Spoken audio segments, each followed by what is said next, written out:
పిల్లలకు ప్రాన్ చదువు మరియు AI సహాయంతో విజయం.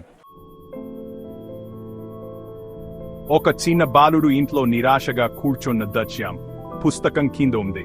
ఒకప్పుడు ఓ చిన్న పిల్లాడు చదువు అంటే బోర్ అనుకునేవారు, కానీ అతనికి తెలియదు చదువుతోనే అద్భుత ప్రపంచాన్ని చూడొచ్చు. పిల్లవాడు పుస్తకం తెరిచి చూస్తున్నారు. పుస్తకం రంగురంగుల చిత్రాలతో జీవం పొందినట్లు కనిపిస్తుంది. పుస్తకాల్లో జీవన రహస్యం ఉంటుంది. వారిని తెరిచి చూస్తే కొత్త ఆశ్చర్యాలు కనిపిస్తాయి.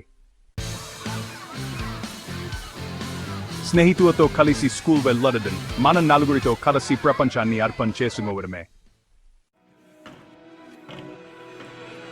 గురువులు మనకు రహస్య తారాలు ఇస్తారు, విజయం తలుపులు తెరవడానికి. చదువు కళని నిజం చేసుకోవచ్చు. మంది కూడా ఒక విజయం కావాలి. చదువుతో ఎదగండి, మీ కళను నిజం చేసుకోండి.